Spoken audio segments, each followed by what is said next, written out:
دیا. وہ سمجھ رہے تھے اللہ والوں کی نگاہ دور تک ہوتی ہے، اور یہاں مدرسے کا قیام ہو چکا تھا، اور مدرسے کے قیام کے بعد جانا بہت ہی مشکل بات تھی، لیکن بڑوں کا حکم تھا، اس کی اطاعت کرتے ہوئے یہاں سے تشریف لے گئے. اور اللہ کو کیا ہے، وہاں بھی کام لینا تھا، یہاں بھی کام لینا تھا. اللہ نے وہاں تک پہنچایا، اور اللہ نے بہت اونچا کام لیا. اللہ تعالیٰ کی مغفرت فرمائے اور انہیں کروٹ کروٹ سکون عطا فرمائے. اور ہم سبھی لوگوں کو کیا ہے، اللہ کیا ہے، جیسے انہوں نے دین کی ایک فکر لی اور دین کے لیے ساری قربانیاں دی، اللہ وہ جذبہ ہمارے دلوں کے اندر بھی پیدا فرما دے. اللہ ہمارے دلوں میں بھی وہ جذبہ پیدا فرما دے. میرے محترم بزرگوں اور دوستوں، یہاں سے جب بیت العلوم تشریف لے گئے ہیں، بیت العلوم کا جہاں قیام ہے وہاں یہ حالت تھی کہ دن دہاڑے لوگ آیا جایا نہیں کرتے. بالکل جنگلات کا وہ علاقہ تھا، اور چاری طرف سے مخالفت تھی، چاری طرف سے مخالفت، غیروں کی طرف سے بھی اپنوں کی طرف سے بھی. اور اس وقت میں ایسے مستحکم آدمی کی ضرورت تھی جو مدرسے کو سنبھال سکے اور اس کے لیے قربانیاں دے سکے. تو میرے پیاروں، ایسی قربانی دی کہ اللہ کیا، ان کی قربانی جو انہوں نے دیا، اللہ انہیں کیا اپنے شان بدلہ عطا فرمائے. میرے محترم بزرگوں اور دوستوں، اللہ تعالیٰ کی وہاں کی 40 سالہ خدمت ہے. کتنی؟ 40 سالہ خدمت ہے.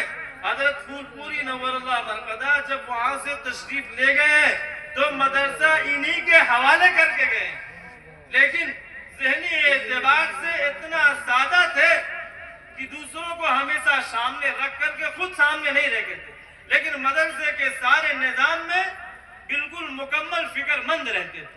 ایک مرتبہ کا واقعہ ہے کہ مدرسے سے کوئی سامان کوئی لے کے جا رہا تھا، مدرسے سے کوئی سامان کوئی لے کے جا رہا تھا. نگاہ پڑی تو فوراً روک لیا، فرمایا کہ کیسے سامان؟ تو انہوں نے کہا فلاں بابا نے دیا ہے. انہوں نے فرمایا ارے فلاں بابا کیا ناظم بھی نہیں دے سکتا ہے. وہ کین تھی جو نسواری کی کین ہوا کرتی تھی، وہ کیا اس کی حیثیت ہوتی؟ فرمایا یہ امانت ہے، اس کو ناظم بھی نہیں دے سکتا. اور میں ایک بزرگ سنا، بہت بڑے بزرگ سے سنا، انہوں نے فرمایا مولانا رحمت اللہ علیہ نے ایسا امانت کا حق ادا کیا کہ جس کا کوئی بدل بھی نہیں، جس کا کوئی بدل بھی نہیں ہے. اور حضرت والا کو آخرت کی فکر ہر وقت رہتی تھی، اور اس ادارے کی فکر، یہاں کے لوگوں کی فکر. یہاں میں جو اپنے لوگوں میں سنتا، جب بھی کوئی جاتا ہے یہاں اس علاقے سے، پوری یہاں کے علاقے کی وہ خیریت لیتے، یہاں کے علاقے کے حالات کے بارے میں معلوم کرتے. مجھ سے خود حضرت مولانا عبداللہ صاحب نور اللہ مرقدہ، اللہ ان کی قبر کو نور سے بھر دے، اللہ انہیں کروٹ کروٹ سکون عطا فرمائے. حضرت والا سے ہم لوگوں کا بچپن سے ایسا تعلق تھا جس کو میں بیان نہیں کر سکتا. معلوم ہوتا جب وہ آتے، میرے ایک گھر کے بڑے فرد آ گئے، اور الحمدللہ ویسے ہی میرے ایک گھر کے فرد تھے لوگوں کے نگاہ میں. اس لیے حضرت والا کا جب انتقال ہوتا ہے، جب چاری طرف سے فون آنا شروع ہوا ہم لوگوں کے پاس، ایسا معلوم ہوتا ہے میرا اپنے گھر کا رخصت ہوا. اور الحمدللہ ویسے ہی محسوس ہوتا تھا، گھر ہی کی طرح لگاؤ تھا اور گھر ہی کی طرح معاملہ تھا.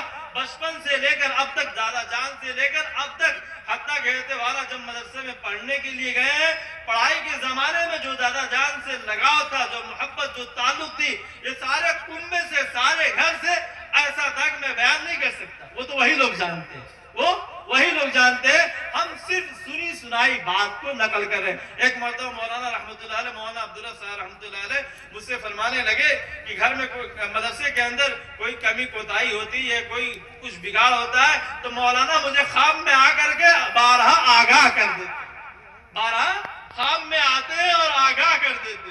اس لیے میرے پیاروں، اس خطے سے دادا جان کا میرا بے پایا تعلق تھا اور محبت تھی، اور اس خطے کے لوگوں کو بھی دادا جان سے بے پایا محبت اور تعلق تھے. اللہ جیسے تعلق پہلے تھا ویسے آج بھی اللہ باقی رکھے. اللہ کیا ہے ان کی قبروں کو نور سے بھرے. اللہ کیا انہیں چین سکون عطا فرمائے.